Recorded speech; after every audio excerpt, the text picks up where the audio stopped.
recording just to let you know. Awesome. Got it.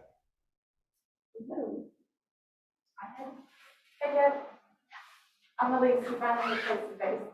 Somewhat. So anyway, hello everyone. So we have Jeff Young coming to present to us today. So he is a kinesiologist.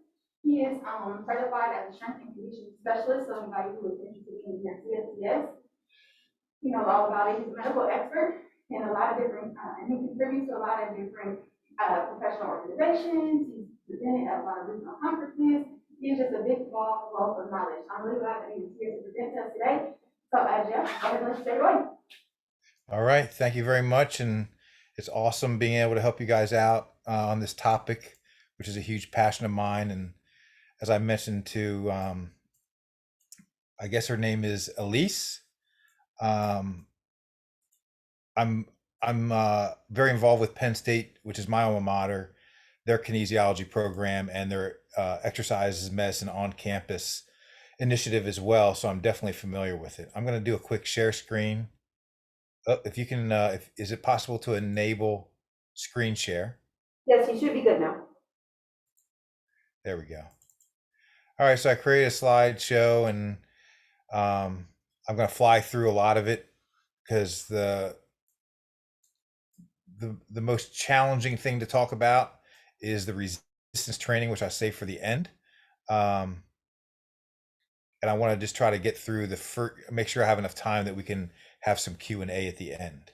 So there's three main objectives to the presentation. First, to explain why exercise is medicine, to review an exercise is medicine success story, which is my wife, and then to discuss program design and workout plans.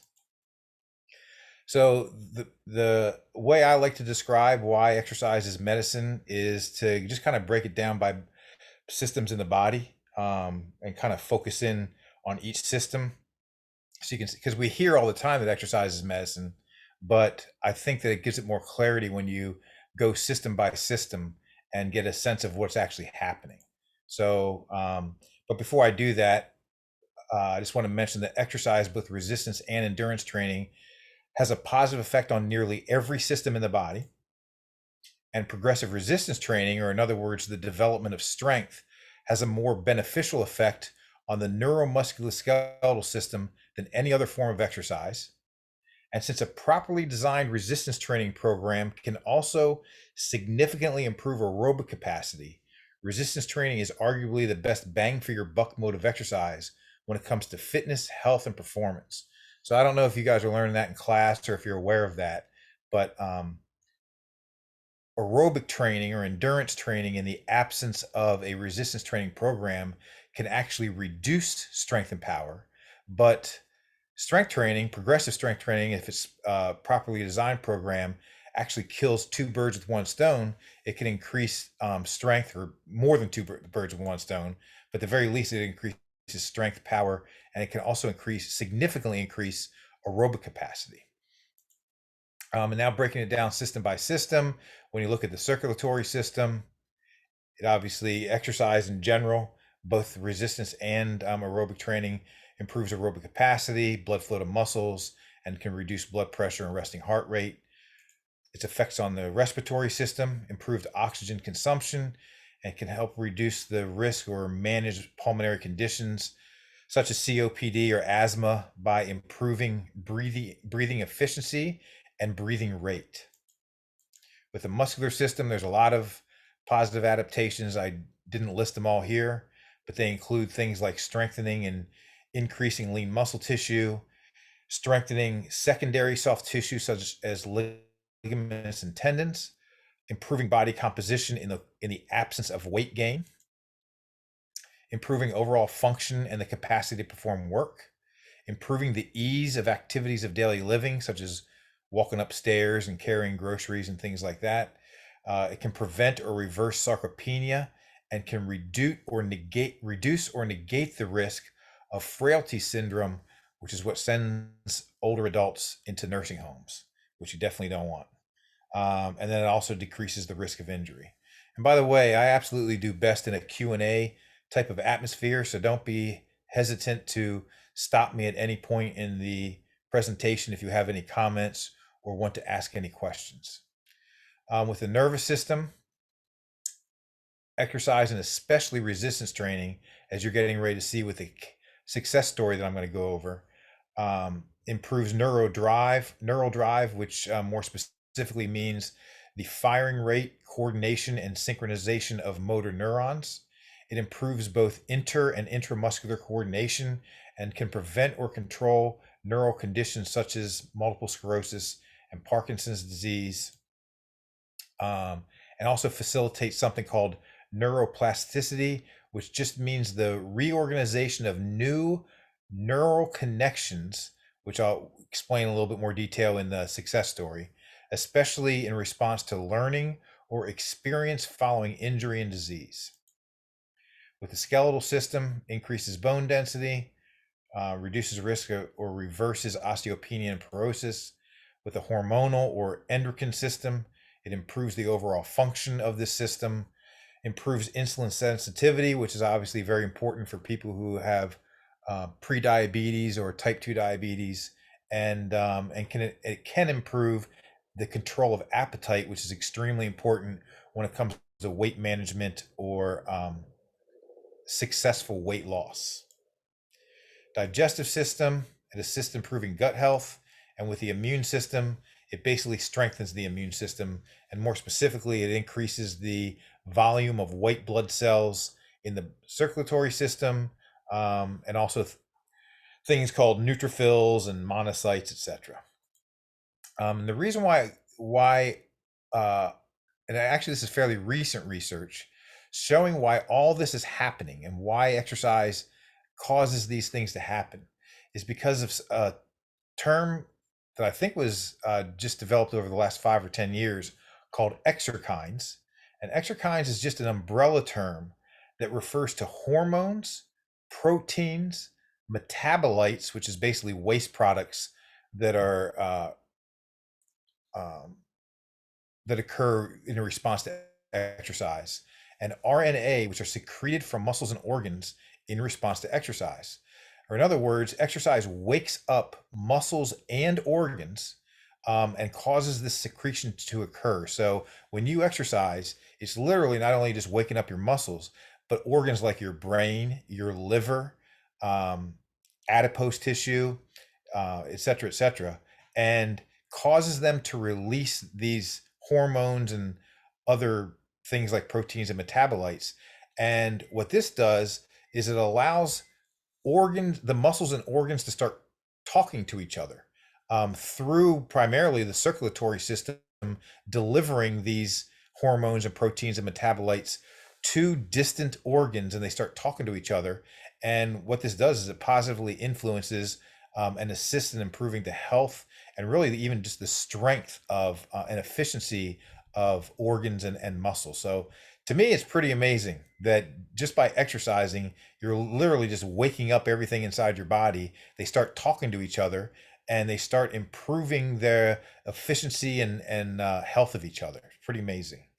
But for exercise to be medicine and to begin to optimize the adaptations that were listed above, there needs to be an understanding of foundational principles of exercise and how they relate to dosing, which we'll get into later, and optimization. So I'm going to kind of go through this quickly, but I'm assuming that the kinesiology students here are at least learning about some of these things that I'm getting ready to go through in class, but I want to just hopefully give them a little bit more clarity and explain how important they are. So principles of exercise. What I did was I placed them under some umbrella terms just to make it a little bit easier to understand. So under the first category or domain is a need for variety. And there's a principle called the Sales General Adaptation Syndrome. So it's a researcher from back in like the 1940s or 50s named Hans Sale, and he discovered what he called the General Adaptation Syndrome, which basically states that any organism, such as the human body, goes through 3 stages when it's presented with a stress. And exercise is obviously a stress on the body, and when done appropriately, it's a good stress on the body. The first stage that the body goes through is called shock or alarm. This is where it doesn't recognize the stress. It's basically saying, what the heck are you doing to me? And especially in things like resistance training or a mode of exercise like resistance training, this is typically where the person's going to feel the most soreness. And this stage typically lasts for as little as 2 weeks or as many as several months. A lot of it depends on the person's fitness level. The less fit they are, the longer they're going to stay in the stage. The more fit they are, the less time they'll spend in the stage. But it's a new stress to the body. The body's wondering what you're doing to it, and at some point you go to stage 2, which is called resistance and adaptation, because the body is now starting to recognize the stress, it's resisting the stress, and it's beginning to adapt to the stress. And this is the stage that unfortunately we can't stay in forever. It also can last for as little as 2 weeks and as many as several months.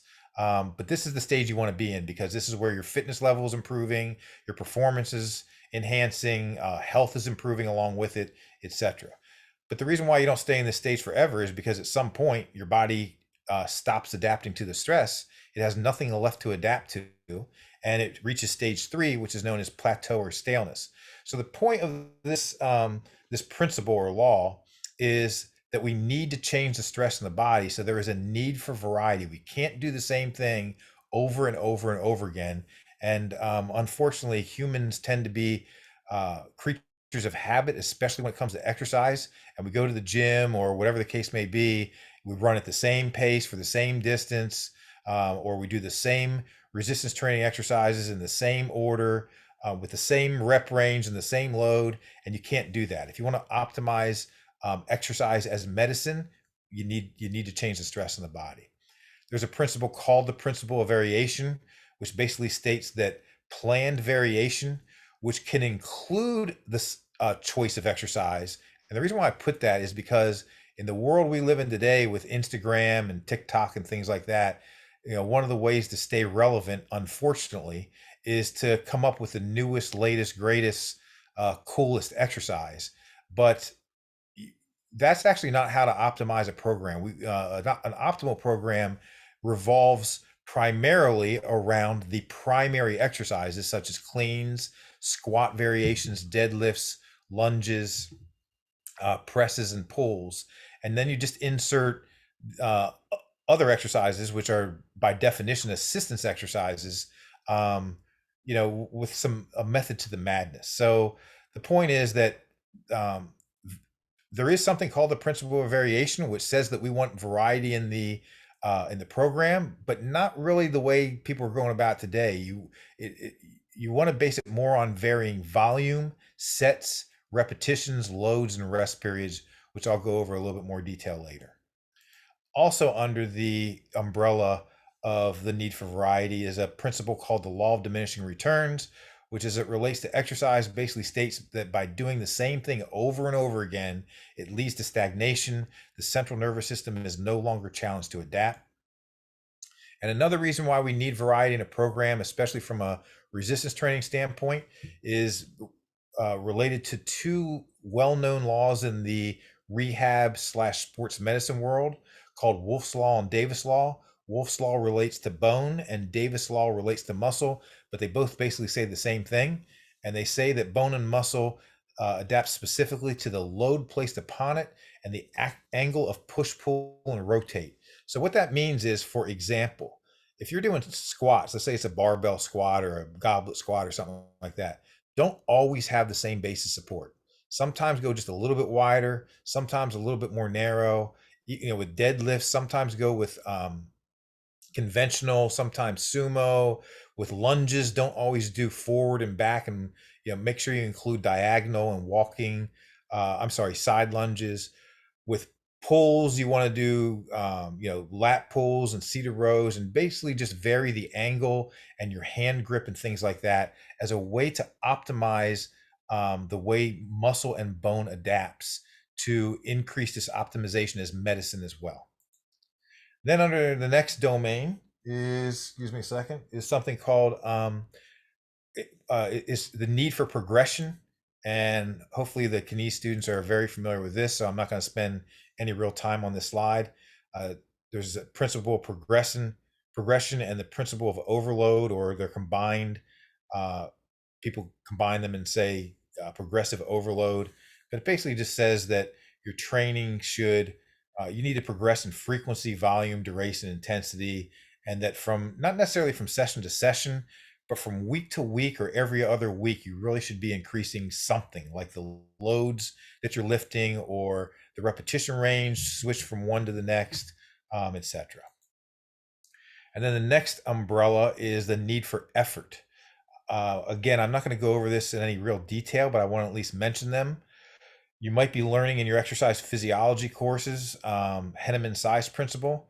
There's actually two subcategories of Henneman size principle. One's the size principle of strength, and the other is the size principle of hypertrophy.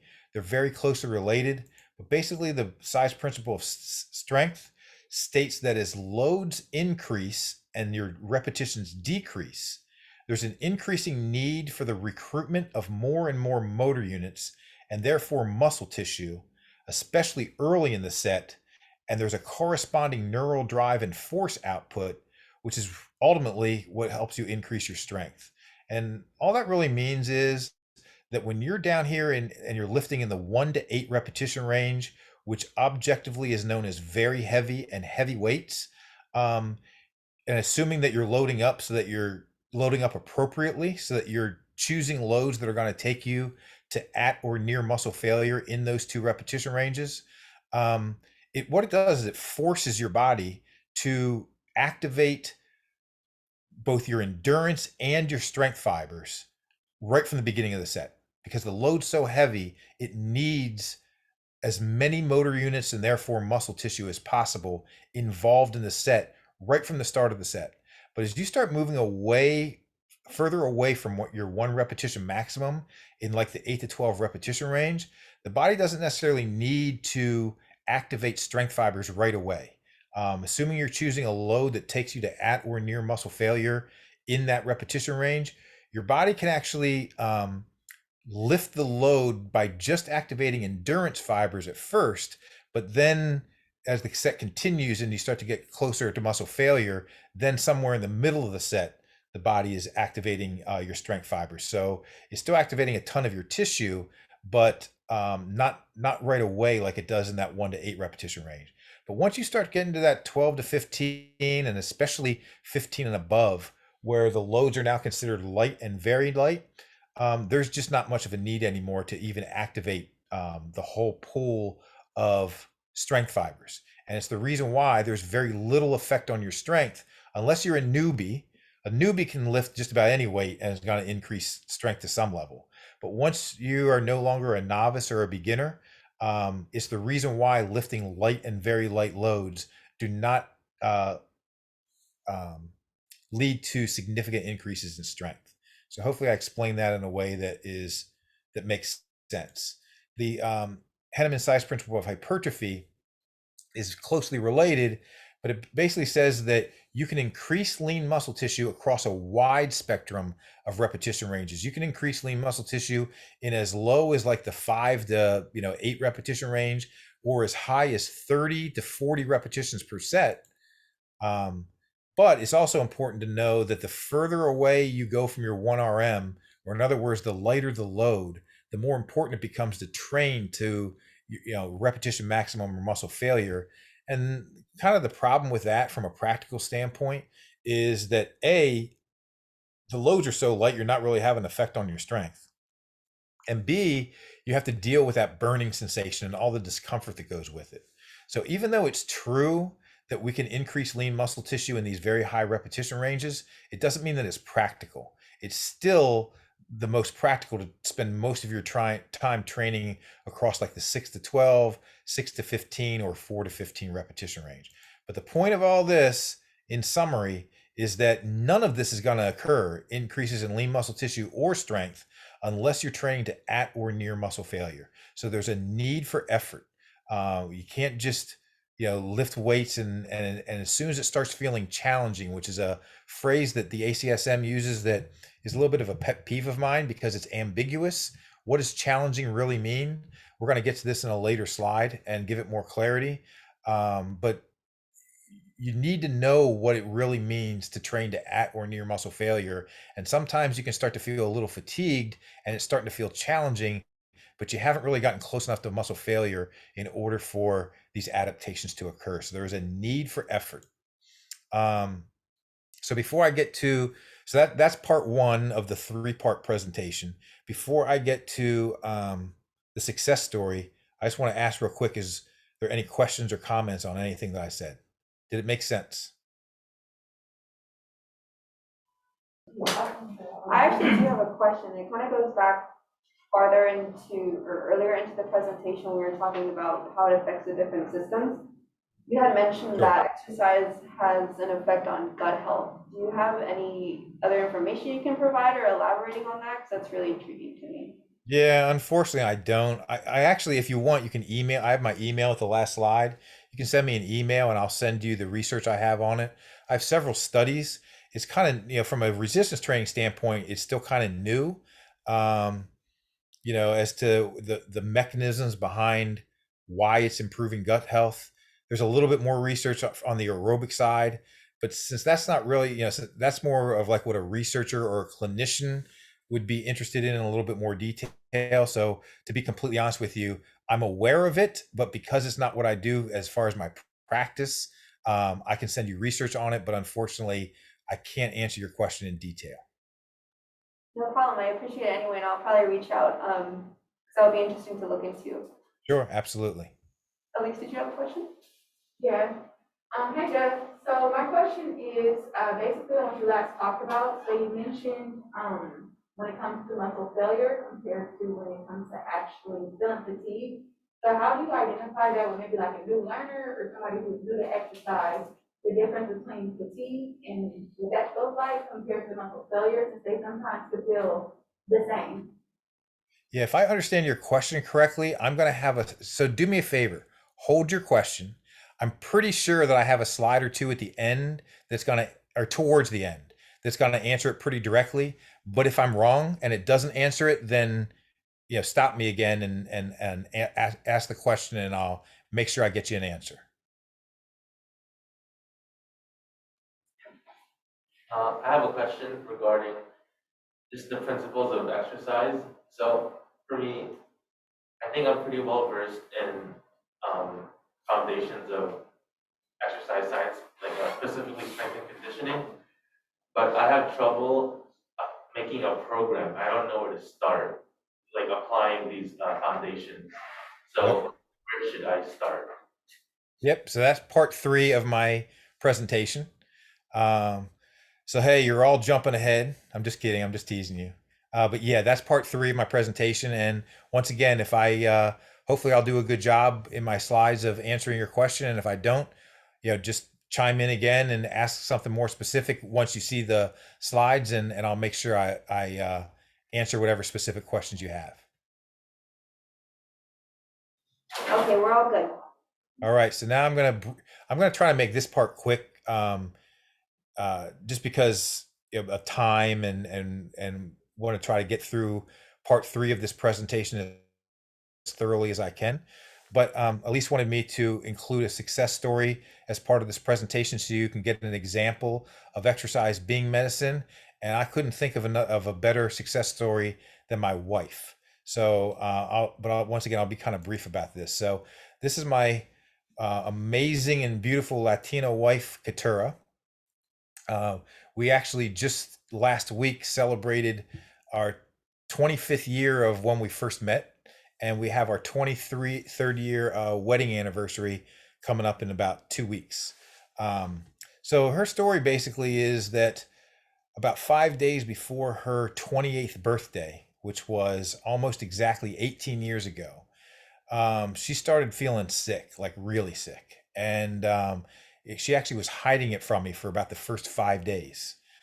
For the most part, she was hiding it from me, but she was really nauseous and migraine headaches, like way worse than what her menstrual cycle would bring on, or something like that. But she actually at the time thought that it was related to her menstrual cycle, so it's part of the reason why she didn't say anything to me right away. And it actually started on a Thursday, and then on that Friday she went to work, and came back home early because she was feeling so bad. And then over the weekend, she was pretty much just laid up in bed all weekend. And she told me over the weekend that if she doesn't feel better by Monday morning, which was her 28th birthday, that she was going to go to the doctor. She didn't tell me, but when she woke up on Monday morning, she was almost completely blind in her right eye. And so she goes to our family doctor, primary care provider, and he scolds her and says, "You should have, taken yourself to the emergency room over the weekend. What are you doing?" He sent her to an optometrist who also scolded her. He did some tests on her, scolded her, and said, "You need to get to the emergency room." So she goes to the emergency room, calls me up, says, "I'm in the emergency room. They're doing tests on me, etc." Next thing you know, she's in the hospital for the next 5 days, and she's diagnosed with multiple sclerosis. So what she had was called optical neuritis, or swelling of the optical nerve. It's a classic thing that happens with a lot of people who end up being diagnosed with multiple sclerosis. And it was on her 28th birthday, and I didn't know anything that I know now. I actually hadn't really even started working in uh, I had worked in one clinical atmosphere up to that point, but that was early in my career. We knew nothing about multiple sclerosis. I wasn't working in a clinical atmosphere. I had nobody to tap into for information, and our worlds were turned upside down. And for about the next 5.5 years, her health was spiraling downhill. Um, I'm. It's a shame that I'm not there, on site, because it'd be interesting for me to know if there are any of you who either have a relative or friend or family member, whatever, who has MS, know anyone who has MS, because you know th- just to be curious how much you can relate to this, because our worlds were just completely turned upside down. And she would on it she was having daily flare-ups for 5.5 years, and it ranged from migraines and nausea, vomiting, dry heaves, legs locking up or going numb, restless leg syndrome at night that really significantly affected her sleep, and just increasing fatigue because of it, et cetera, et cetera. And they also had put her on one medication called Avonex, which her body was just really rejecting. Um, and she was on that for like 2 years, and then about 2 years into it, they changed the medication and switched it over to something called Rebiff. But even though it felt a little bit better, it was still really bad. But then at that time, maybe about 3 years into it, I started working in a hospital system here in New York City called Mount Sinai. I now had access to physicians to talk to about this, and started getting some information. And in hindsight, they actually weren't giving me the greatest information, but at least it gave me some confidence to start putting her on a more structured resistance training program. Because at the time, she was always an exerciser, and we went to the gym, but she just kind of did her thing, and I did mine. And so I started putting her on a structured exercise program. She also had lost a job. She got fired from a job because of being late for work all the time because she wasn't sleeping well. And it actually ended up being one of the best things that could have happened, because at her new job, there was someone there who had MS. She finally had someone that she could talk to about it.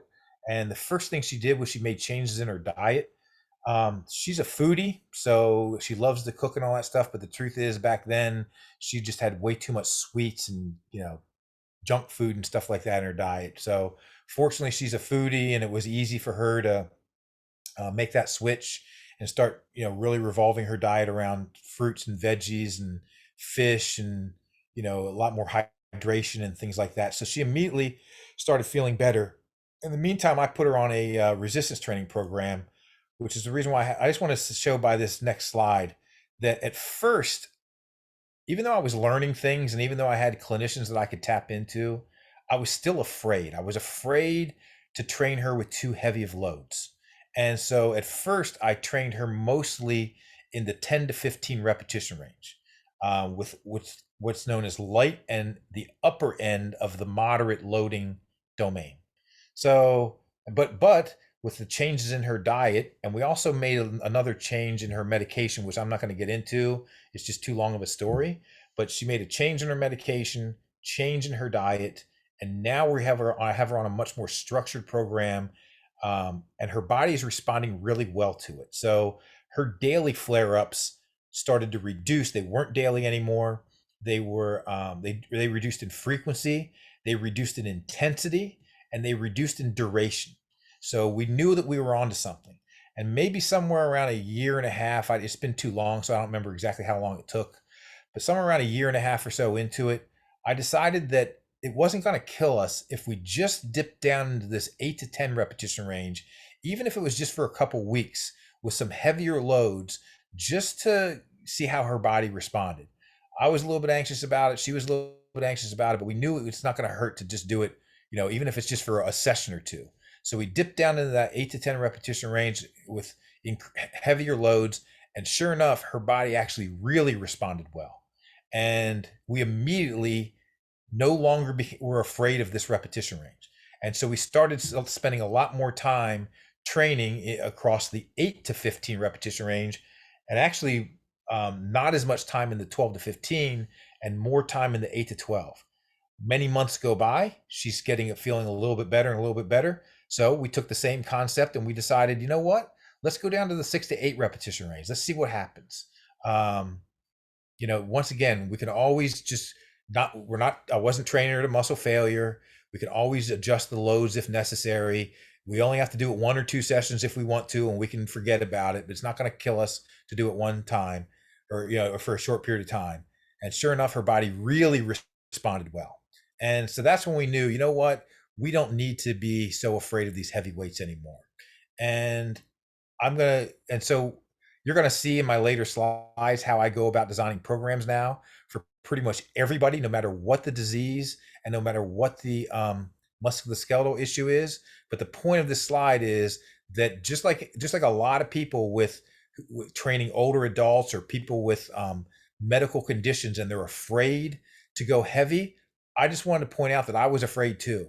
And I'm no longer afraid. You have to dip down into these lower repetition ranges because that's where the magic happens. So why was her nervous system healing? If you go back to Henneman's size principle that I described earlier, those heavier loads were activating and training more of her nervous system. And there's an article, a fairly recent article, I think it's from 2018. Oh, I'm sorry, no, I'm looking at it's 2011. But it's titled What Trains Together Gains Together. Strength training strengthens not only muscles, but also neural networks. And that we have literally seen that happen with her.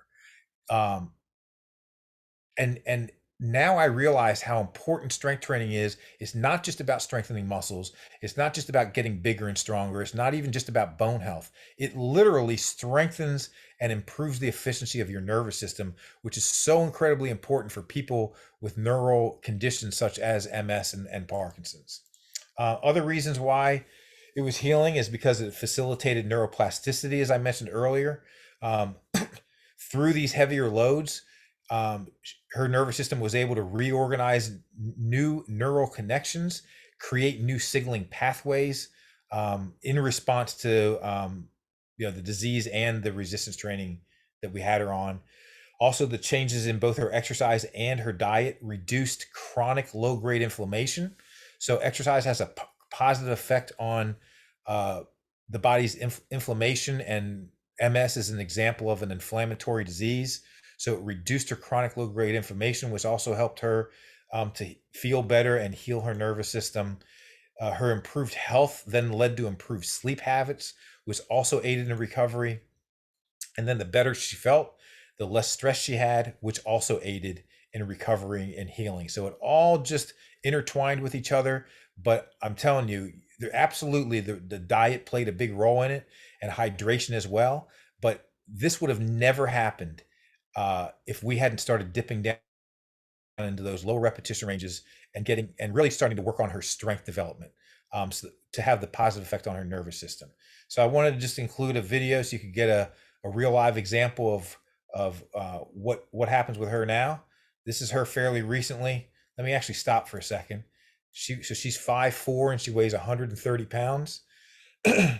She turns 46 in about 6 weeks. So this is a 3-rep max of a high bar back squat at 10 pounds more than 1.5 times her body weight. which is ridiculous for just about anybody. It's even more ridiculous thinking about that it's somebody in their mid 40s, and even more ridiculous thinking about that it's somebody who's 18 years into an MS diagnosis. And as you can see, these are legit squats, legit depth.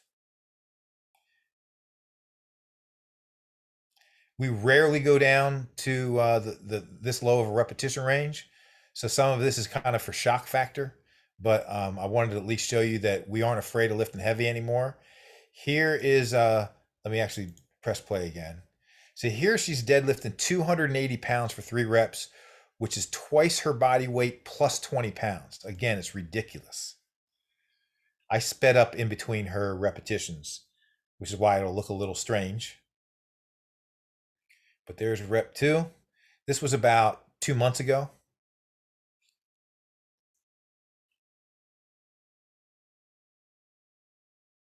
And there's rep 3. So there's the story of my wife. There's a lot more to it, but I wanted to at least give you a sense of, exercise really is medicine. It's a huge reason why I have such a passion for this, because I've seen my wife's evolution over the course of 18 years. And because I work in medical fitness, and I've worked at Mount Sinai, Beth Israel, UCLA Medical Center, Duke University Medical Center, I've seen these types of success stories over and over again with, across the spectrum of disease and musculoskeletal issues. And once again, it is so important to not be afraid of going heavier weights, which I'll show you in these next upcoming slides, how I go about doing that. So I'm looking at the clock, and I know we're already about quarter of.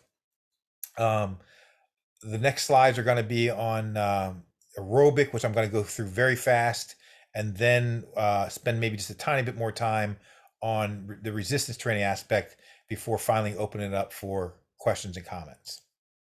So the last section, designing workout plans. Aerobic training, really designing an aerobic training plan, as those of you who are in kinesiology major, it's really honestly as simple as just following that FIT VP principle. If you fill in the blanks with each of those variables, you've literally just designed yourself an aerobic program. So frequency can range from 1 to 7 days per week. When the goals pertains to weight loss or improving aerobic capacity or endurance, then you'd want to go at a higher frequency. Intensity, you can either measure it objectively by measuring heart rate in beats per minute, or subjectively by measuring rate of perceived exertion. The most convenient way to measure heart rate is using a heart rate monitor, obviously, and RPE scales are most accurate when combined with the talk test, which then leads to the next slide. I don't know how well you can see this, but the main thing to know is that the 4 to 6 repetition range on a 1 to 10 Omni scale, that's the 4 to 7 RPE on a 1 to 10 Omni scale. That corresponds with your aerobic training zone. And so, down here, when you're a 1, you're pretty much doing nothing. When you're a 2 or 3, you're doing really light activity, like just a light walk or, chores around the house or something like that. The main thing to know is that as soon as your breathing rate starts to change, there's 2 ways your breathing rate can change. The first is, one of them is that your breathing will get deeper, and the other is that the rate of your breathing will increase. When your breathing starts changing, and typically the first thing that happens is that you start breathing deeper. So when you start noticing that you're breathing deeper, you've just entered the bottom end of your training zone. And then if you continue to increase the intensity, and more of a brisk walk, or you break out into a jog, or whatever the case may be, then your body's going to need to consume more oxygen, obviously, and the rate of breathing will start picking up, and you'll start huffing and puffing. But the main thing for you to know is that from a talk test standpoint, the 4 to 7 RPE range is your aerobic training zone, and then the 8 to 10 is when you're exercising anaerobically. From a duration standpoint, it can, just a wide range. It can be anywhere from 5 minutes, such as for the very deconditioned, to 60 minutes or greater, such as for endurance athletes, or 60 minutes for people who want to, like, for instance, I was at Duke University Medical Center's Diet and Fitness Center, and the people who went there were required to exercise aerobically 45 to 60 minutes 5 days a week, or they were kicked out of the program. So that's another example of greater duration and the need for it for weight loss. Things like fitness level, individual goals, motivation, and the type of cardiovascular exercise determine duration. Blah, blah, blah. With type of exercise, you can break it down into two categories: impact and non-impact. Impact would be things like walking and jogging or running, because you're impacting your joints. Non-impact examples would be the elliptical machine, swimming and cycling. And the general recommendation is to alternate between, for general fitness, is to alternate between impact and non-impact from session to session, because it's good to impact your joints and force them to adapt. But if you do it all the time and you don't give your joints a break by swimming or cycling or something like that, then you increase the risk for shin splints, knee issues, hip issues, etc. And then from a volume standpoint, the physical activity guidelines recommend 150 to 300 minutes of moderate intensity aerobic physical activity per week, or 75 to 150 minutes of vigorous physical activity, or some combination. So there's the FIT VP principle. You fill in those blanks. You've just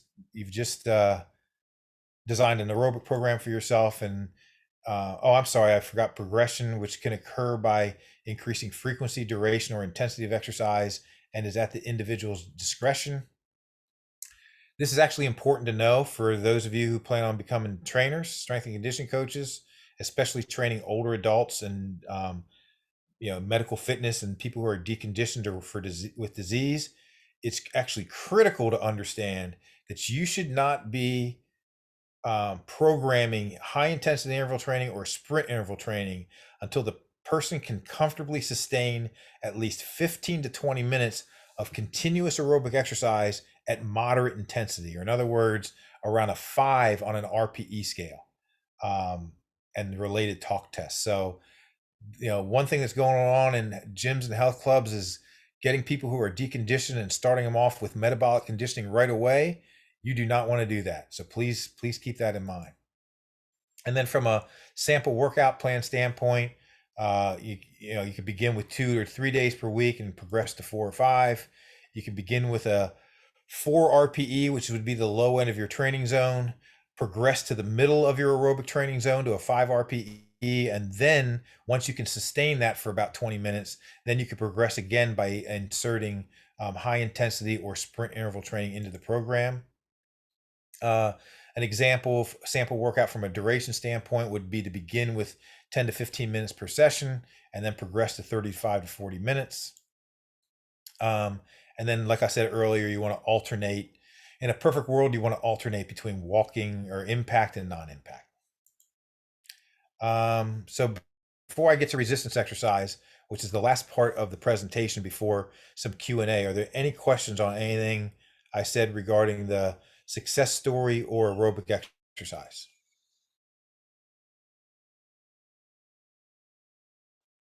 So I do have one question. So when we talk about like breathing rate, and getting into, for like the aerobic training, how do you consider that as a variable for somebody who has asthma, whose breathing rate may actually increase to that, perceived range of like 4 to 5 before the actual body feels that same, aerobic impact?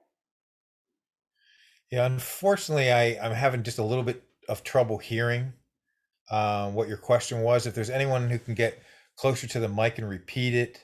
I know it had to do with the talk test breathing rate. I think I heard you say something about asthma, but So I was basically just asking, when it comes to somebody who may have asthma, whose breathing is gonna naturally be impacted. So we're talking about like the aerobic training, and we're talking about like the talk test. So sometimes they may feel it in their lungs before they actually feel it in their body. So how do you assess something like that when it comes to progression? Yeah, so with an outlier situation like asthma or COPD or something like that, it's just, and you're getting ready to see this in an upcoming slide. It is critical to err on the side of caution. I like to do things in like 2 or 3 week blocks. Maybe in the case of asthma, we might want to do it more like 3 or 4 week blocks. But you'd actually want to start that person below their aerobic training zone at like a 2 or 3 RPE. Now, having said that, in my experience, and I do have experience training people with pulmonary hypertension, asthma, COPD, etc. You also got to ask them about, because they typically know their bodies, at least to some level. So it's, in other words, you're typically not going into it completely blind where they can't give you any feedback. So it's critical to ask them for feedback as well. Do you exercise or do you walk? At what point do you tend to start getting winded? At what point do you tend to, does a flare up happen? Things like that. But from a coach's standpoint, you really want to start them below their aerobic training zone and just, work on very conservative duration as well. And do that for 2, 3, 4 weeks and make sure that you're establishing a nice, safe baseline. Obviously, there's also going to be things like try to, fortunately, you guys live in, you know, at or in around Long Beach and LA, so it's not humid out there, but you want to, train in environments that are not overly hot and humid. All these other things, you want to make sure that they have their inhaler handy, all these other variables that go along with it. Once again, I like to do things in like 3 or 4 week blocks, make sure that their body's responding well to a certain duration and an intensity for 3 or 4 weeks. And if it is, then we can start to increase. And typically, the first thing you're going to increase, like I mentioned earlier, is duration. And you would just increase it by, a minute or two at a time. However conservative you feel like you need to be in a case by case situation. Increase it by a minute or two at a time, stay there for a 3 week block or so on and so forth. And then once you get up to, that 15, 20 minute duration range, then, for example, you could do a modified interval training, not your stereotypical high intensity where you're going into the anaerobic zone, but for example, just have them break out into a brisk walk for 10 or 15 seconds and then just only for 10 or 15 seconds and then reduce it back to the comfortable walk for a minute, 2 minutes, 3 minutes, whatever the case may be for that particular situation, and then break out again into a 10 or 15 second brisker walk and slowly just start to build up aerobic capacity and respiratory capacity through that type of method. Does that make sense? And did that answer? Yes, thank you. Anybody else have questions? Okay, we're good. Okay. So with resistance exercise, it's not as easy as the FIT principle or the FIT VP principle. My purpose here is not to bash the ACSM. I'm actually on 2 committees for the ACSM's Greater New York Regional Chapter. I've presented at their regional conferences several times. I'm actually working with a local college right now and an exercise called Mercy College. 2 years ago, I helped to restructure an exercise prescription for special populations course for the exercise science program director, where, and I'm just very familiar with ACSM guidelines. And having said that, I'm also really involved with the NSCA. And I was really fortunate when I was at Penn State to have as my academic advisor a professor named Dr. Bill Kramer, who's currently at Ohio State, but he's widely considered the premier strength and conditioning researcher in the world. And he basically built the National Strength and Conditioning Association. So I'm familiar with the differences between ACSM and NSCA guidelines. And one of my pet peeves a little bit with the ACSM is that it isn't as simple as the FIT VP principle. There's a ton of variables involved in designing a resistance training program. How often you're going to train, objective intensity, subjective intensity, sets per muscle group, reps per set, rest periods, choice of exercise, order of exercise, your repetition tempo, breathing, proper form, available pain-free range of motion. So these are all variables involved in designing a resistance training program. Which makes it once you understand them, it's not really, it's complex in the sense of a lot of working parts, but it's not complex in the sense of being difficult to understand. Once you understand periodization, especially as it relates to general and special populations, it actually starts to get easier and easier to know how to insert all this stuff. So when designing a resistance training program, not only are there many more variables involved as compared with aerobic and flexibility training, but with new lifters, there's inevitably going to be a learning curve, such as learning proper form and people having different goals and different fitness levels, different starting points with what loads they should use, access to different training environments and equipment. So some people it's going to be a home exercise program. The next person is going to be a park. The next person is going to be a gym that has some equipment, but not a ton. And then the next person is going to be, LA Fitness or Gold's Gym where they have access to a ton of stuff. So there's so many different things that you have to take into consideration when designing a resistance training program for somebody that unfortunately it's going to be impossible for me to really, I do provide a little bit of a sample program at the end, but the most important thing for you to understand are the general concepts, which is the purpose of the last slides of this presentation. So when I talk about resistance training program design, you break it down into two categories. There's the initial program design, which is also known as the familiarization phase. It's the learning curve phase, which I'll describe more here in a second. And then at some point, the learning curve phase is over with and it's time to progress. So that'll be the next slide and the slides after that. So once again, there's two categories to designing a resistance training program: the initial program design and then progression. So focusing in on initial program design. It actually, for those of you who have ever had physical therapy for something, God forbid, but if any of you have, the initial program design or the familiarization phase really closely mimics what happens in traditional orthopedic physical therapy, in the sense that in most cases, there's always going to be outlier situations, but in most cases, you would start at 10 repetitions per set for each major muscle group and at about 2 sets per muscle group. So approximately 2 sets of 10. And the purpose of this phase is to determine the person's available pain-free range of motion, to determine the appropriate exercises for that person, to teach the names of exercises in proper form, to use RPE scales as opposed to doing repetition maximum testing, which is another little bit of a pet peeve of mine. The ACSM guidelines for exercise testing and prescription does note that you can use RPEs as ways to determine initial loads.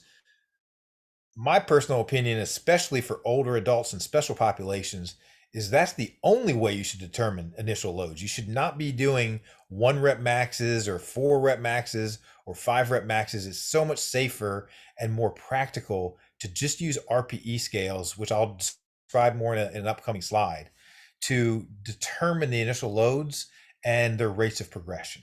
And then also in this phase, you're going to be using a ton of verbal and visual and tactile cues to help establish mind-muscle connections.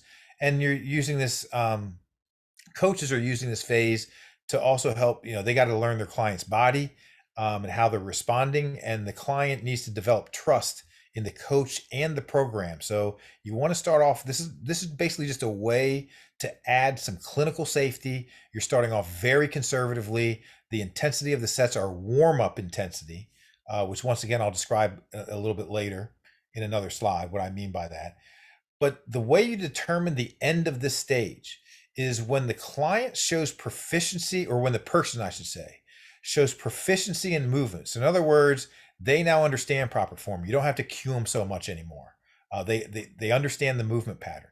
When the intensity of the sets have now become true working sets, and when the volume has increased from 2 sets per major muscle group to 3, it's time to take the training wheels off and it's time to progress. You are done with this familiarization phase. So people, who have resistance trained before, or who are, maybe you're just, giving them a program makeover or something like that, they may only need to stay in this phase for a couple weeks, and you're taking them right out.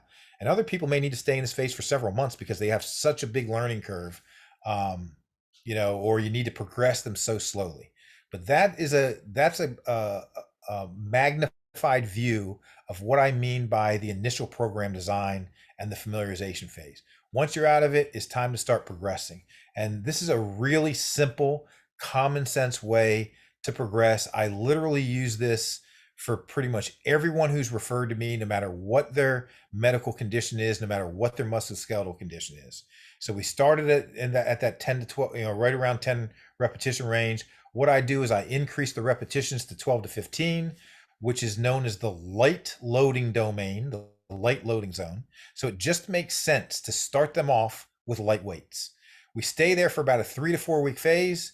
And while there can be many purposes, the primary purpose is to make sure that you end the phase a little stronger with each exercise than you did in week 1.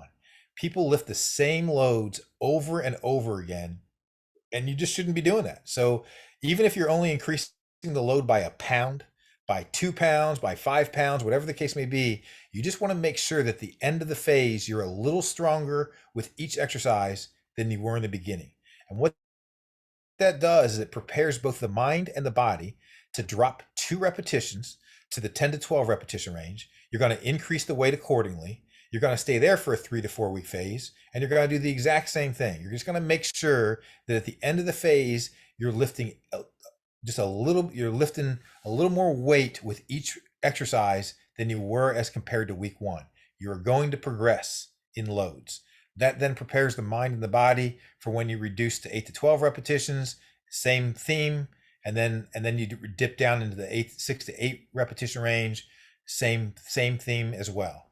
So for those who are, whether it's outwardly or in your mind, thinking about, I don't want to, what about people with, this medical condition, or what about people with this, such and such knee condition or low back or whatever.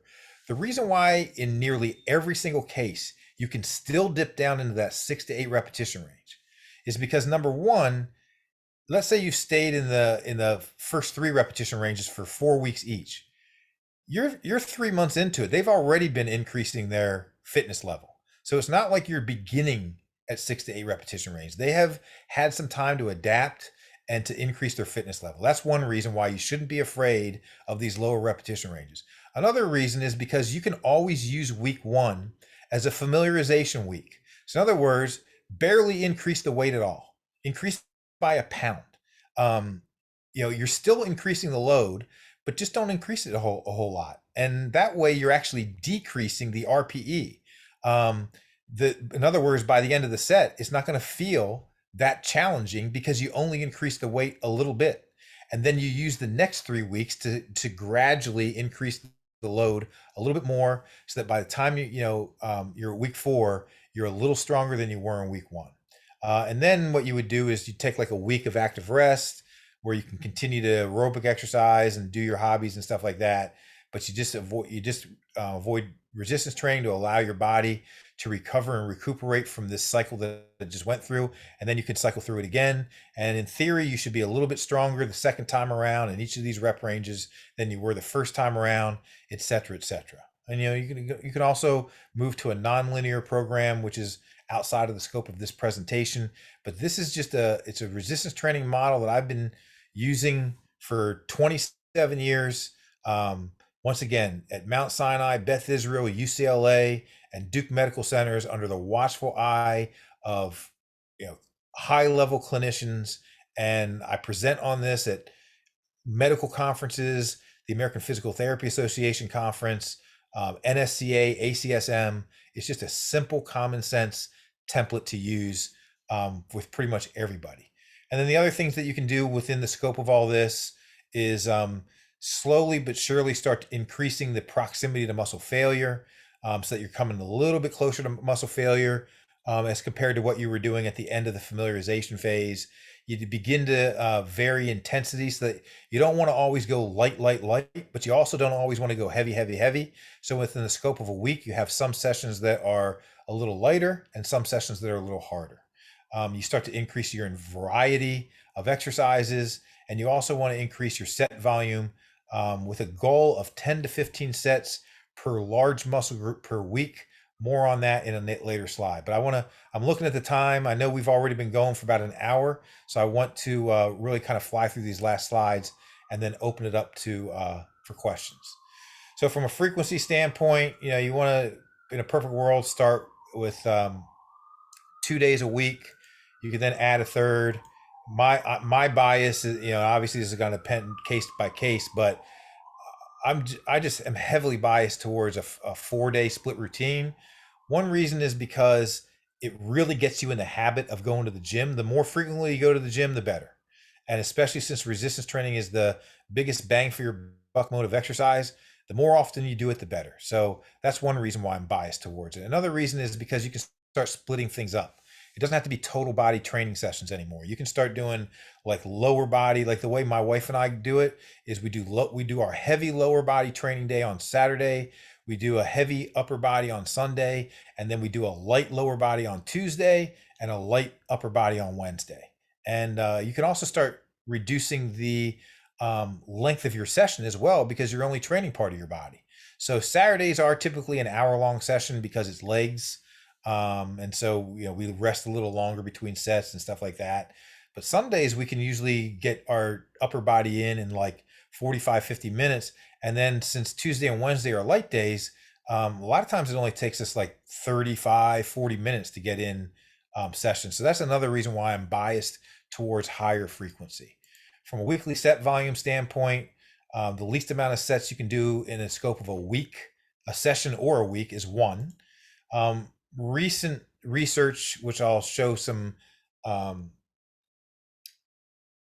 articles here at the bottom of the slide here in a second. Recent research shows that to optimize adaptations for strength and lean muscle tissue, you want to train the major muscle groups, meaning your legs, back, chest, and shoulders, 10 to 15 or 10 to 20 muscle sets per week. So for those of you who resistance train, think about that. Think about, take chest as an example. How many total sets per week for your chest are you doing? Like for me personally now, I'm probably somewhere around 10.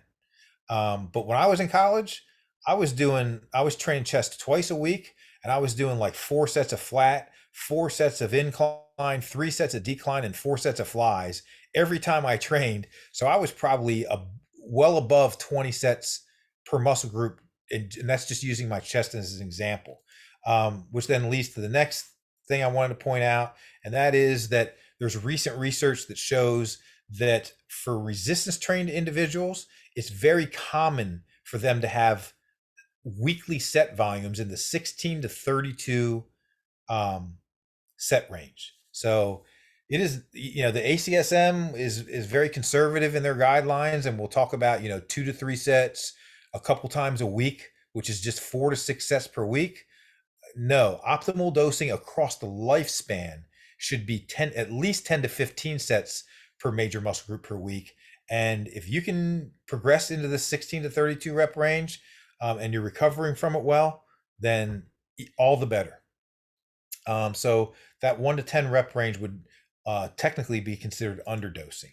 And then for those of you who want my PowerPoint afterwards, I can send it to you, and you can check out these articles that I noted. From a subjective intensity standpoint, the main thing to know is that a set can be broken down into one of 2 categories. It was either a warm-up or it was a working set, period. It's one of the 2. A working set, by definition, is anaerobic in nature, and it's the reason why resistance training is considered an anaerobic activity when you're doing it correctly. So working sets are anaerobic in nature. Anaerobic activity, by definition, means that it was an all-out or near all-out activity, so such as a sprint being all out. And by near all out, it means that you need to be 70% or more towards your 100% all out effort. So that's the reason why in resistance training, you hear that phrase at or near muscle failure. You have to either train to muscle failure, which you don't want to do with special populations and older adults. Maybe on occasion, but it's definitely not something you want to do on the regular. And it's something that you would want to build up to over the course of time if you were even going to do it at all. But you still need to train to near muscle failure. And the way to know that it's a true working set and that you've trained to near muscle failure is that the velocity of movement is going to slow at the end of the set. I learned this from Dr. Bill Kramer, the premier strength and conditioning researcher in the world, when I was a junior at Penn State in 1995. And to this day, this is one of the most important things I have ever learned about strength training. If the velocity or speed of movement of each repetition looks the same as the rep that preceded it, it was a warm-up set, period. Doesn't matter what you think of the set. Doesn't matter if you were starting to feel some fatigue kick in towards the end of the set. If the fatigue wasn't enough that it slowed the movement down, it was a warm-up set. So that's far and away the most important variable to know that it was an anaerobic set and a true working set. Another thing is it's something called face of effort. You're going to have an increasing look of strain on your face towards the end of the set if it was a true working set. Another thing is if an anaerobic activity, is hopefully you're learning in class, means that during the course of that activity or set, you were in an oxygen deficit. You were creating an oxygen debt. It's the reason why they call it anaerobic, which means you have to repay that debt when the set is over. So if there was no huffing and puffing going on at the end of the set, it was a warm-up set. If you were huffing and puffing to some level, then it was a working set. The level that you huff and puff has a lot to do with things like the type of exercise. Like, for instance, you're going to huff and puff a lot more with a heavy squat than you are a dumbbell lateral raise or something like that. So it depends a lot on the exercise, how many sets you've done, the repetition range and stuff like that. But the bottom line is, if you aren't huffing and puffing at least a little bit, it was a warm-up set. And then lastly, if you only needed to rest for 30 seconds and you're ready to do that same exercise for the same reps with the same load, it was a warm-up set. Your body needs to rest for at least, in most cases, 2 minutes or more in order to replenish the energy needed to perform the next set if you're going to do another set with the same exercise or muscle group and the same load in order to maintain performance. So those are the characteristics of a working set. And it is so important to understand this, because so many people go to the gym and they just choose loads that when they start feeling a little bit of a burn or something like that, they terminate the set and it's not close enough to muscle failure. And it's the reason why they're not seeing adaptations. So basically, another way to look at this is that on an RPE scale, if it was an easy warm up, then the RPE was a 1 to a 3. A moderate warm up was a 4 to a 6, which is actually where you want to start people in the beginning. You actually don't want the sets to be too hard in the beginning. You don't want to see the velocity of movement slow much. You don't want to see a look of strain on the face, because you want to make sure that the sets are warm up intensity to begin with, because you want to start conservatively, and then you slowly move them over the course of time, assuming the body is responding properly. You start loading up a little bit more, take them a little closer to muscle failure, so that you move from like a 5 RPE for the first 2 weeks to a 6. You stay there for like a 2 or 3 week block. And if the body's responding appropriately, then you move to a 7, et cetera, et cetera. And then this is the last slide. Once again, because of all the variables involved, there's just no way I could really give a sample workout that's going to apply to a lot of people. But I just want to at least give an example. I don't know how clearly you can see this, but basically what it says is that it's an example of using 2 leg exercises, a high bar back squat for 2 sets of 10 at a 7 RPE. So it's at the low end of a true working set, and then also a diagonal lunge as your third leg exercise. What I typically do with my clients is, after a dynamic warm-up, I will actually superset between a leg and a back exercise. So in other words, we'll do one set after our warm-ups. We'll do one set of like a squat, and then we'll go over to some sort of row, like a lat pull, seated row, or something like that. Allow their legs to rest while they're doing a back exercise, and then go back to the legs. And once they're mentally ready to perform the next leg exercise, then we do our second set, and then we'll go back to back. And if we're doing 3 sets that day, then we'll do a third set of legs and back. And then what I typically do is superset between chest and hips. So I'll do have them do like a set of flat dumbbell press, and then go over to hips and do like a side stepping with a TheraBand, and then back to chest for the second set, do another set of TheraBand, and then their third set I might incline it just for some variety. And then lastly, I'll superset between shoulders and calves. A seated, in this example, would be 2 sets of seated dumbbell row with leg press calf raise, and kind of go back and forth between those. So that way, in the scope of a workout, we've gotten legs, back, chest, shoulders, hips, calves, and then I also make sure that I insert core exercises, typically towards the end of the workout. And I like to do something for their, like a rotation, a side bending, some sort of crunch, and then something for the low back as well. And that is an example of a sample workout. We're going to get ready now to open it up for question and answer, but here's my email. You're more than welcome to email me with any questions you have, or if you want me to send you the PowerPoint slide. You can follow me on social media at JY Kines. I'm more of a Facebook guy, actually. I don't do a whole lot on Instagram. I tweet. I do LinkedIn and Facebook for the most part.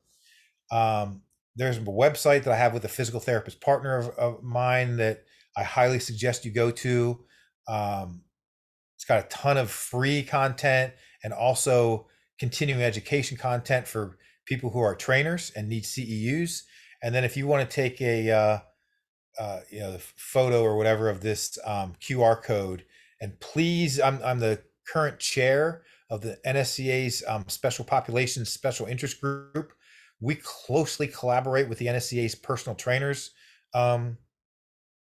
They're known as a professional development group. The chair of that group, his name is Frank. We do webinars. We give webinars related to program design about once every 3 weeks. Our next one is actually tomorrow at 7 p.m. You do not need to be a member of the NSCA to be a member of this group. And all you have to do is just be on Facebook. And I would highly recommend it because it's great for learning more about program design, for networking, etc. And it's free, no strings attached. So with that said, thank you so much for listening, and we can open it up to Q&A.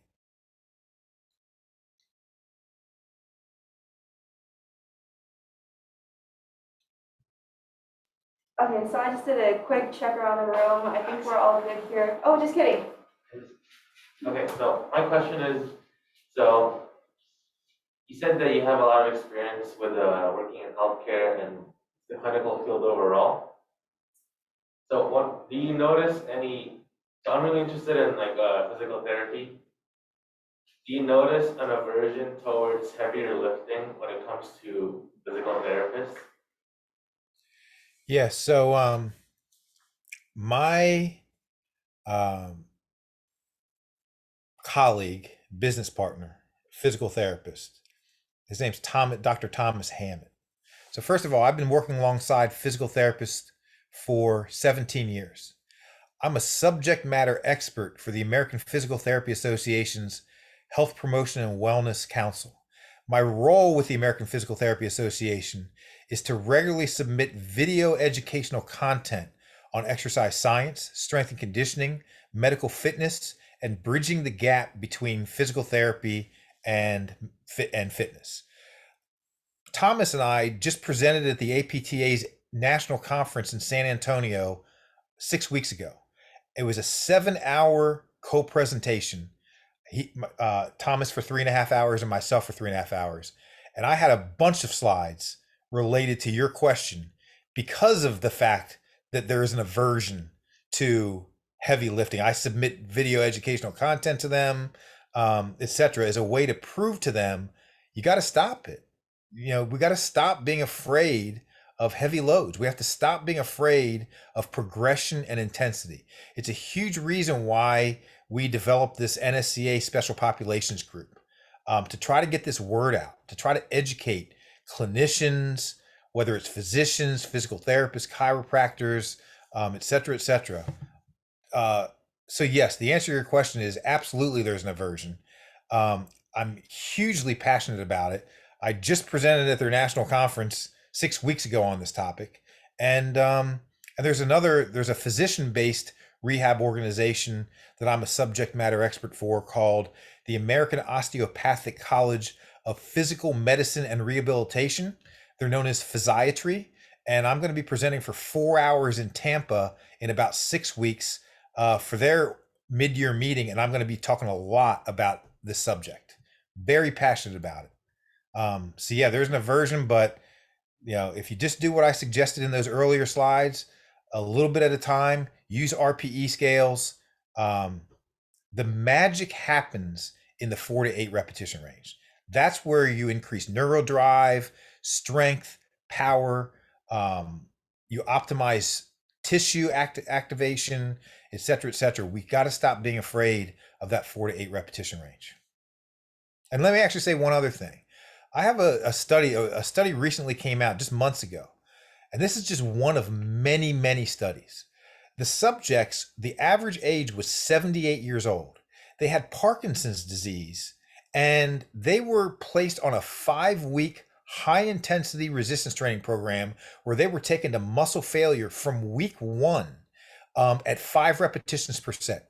So these were heavy loads to muscle failure with 80-year-olds who had Parkinson's disease, and the results of the study were that they responded extremely well. It improved their gait, it improved their walking, it improved their stair climbing, it improved their balance, et cetera, et cetera. There's also studies on nursing home patients with average ages of like 85 to 95 years old where they're taking them to muscle failure. So we just got to stop being afraid of these heavy rep ranges.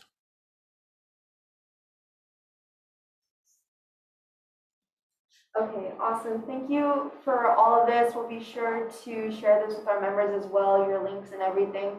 We want to thank you so much for taking the time out of your day. We know you're on the other, little farther in the States, so it might be a later time for you as well. So thank you so much for stopping by. We really do appreciate it, and thank you again.